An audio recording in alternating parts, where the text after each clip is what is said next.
जी हाँ नाज़रीन, drama serial एहसान फरामोश की नेक्स्ट आने वाली एपिसोड में आप देखेंगे कि फलक आखिरकार आहिस्ता आहिस्ता ज़रब लगाने में कामयाब हो ही जाएगी नवाल के दिल पर, और वो कहेगी कि मैं तो कहती हूँ नवाल, आप हमजा को उसके हाल पर छोड़ दीजिए। अगर उन्होंने साफ साफ कह ही दिया है आपसे कि या तो आप अपनी जॉब के बारे में सोच लें संजीदा होकर, या फिर हमजा भाई के बारे में, मैं तो कहती हूँ हमजा भाई को कुछ दिन के लिए उनके हाल पर छोड़ दें। देख लीजिएगा कि वो वापस आपके पास ही लौट कर आएंगे। जिस पर नवाल कहेगी कि अगर ऐसा ना हुआ फलक और हमजा लौट कर वापस ना आया तो, जिस पर कहेगी फलक तो फिर ऐसा क्या हो गया है, आप में कौन सी कोई कमी है, आप पढ़ी लिखी हैं, खूबसूरत हैं, और मुझे देखा है शिराजी साहब की आंखों में, उनकी आंखों में आपके लिए मोहब्बत भी है और बहुत ही ज़्यादा इज्जत भी है। जिस पर कहेगी नवाली किस किस्म की बातें कर रही हो फलक तुम। जिस पर कहेगी फलक हाँ तो मैं कौन सा गलत कह रही हूँ आपसे, मैं बिल्कुल ठीक ही तो कह रही हूँ।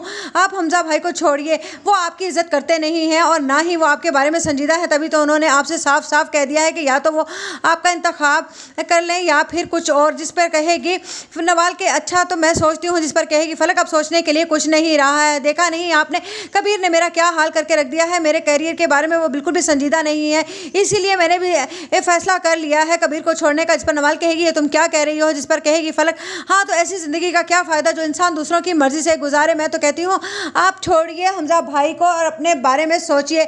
जिस पर नवाल एकदम के लिए परेशान तो हो ही जाएगी। जिस पर अचानक से एकदम फलक कहेगी कि अब आपने वही करना है जो मैं आपसे कहती हूँ, अब आपको कुछ ऐसा नहीं करना, आप मेरे मशवरों पर अमल करेंगी तो देखिएगा एक दिन हमजा भाई आपके पास ज़रूर लौट कर वापस आएंगे। जिस पर नवाल का अंधा एहतमाद ही फलक पर उसे ले डूबेगा, क्योंकि फलक तो चाहती ही यही है कि आखिरकार इन दोनों के दरमियान अलहदगी हो और उसकी जगह बन जाए। ये बात नवाल को समझ तो नहीं आएगी। उधर हमजा कहेगा कि अगर तुम्हें मेरे बारे में नहीं सोचना है तो ठीक है, मैंने अपनी ज़िंदगी का फैसला कर लिया है और तुम जो कर सकती हो कर लो शिराजी साहब के लिए। मैं जानता हूँ कि शिराजी साहब को मेरे अंदर के कारोबार की खबरें तुम ही पहुँचा रही हो। जिस पर नवाल कहेगी आप इस हद तक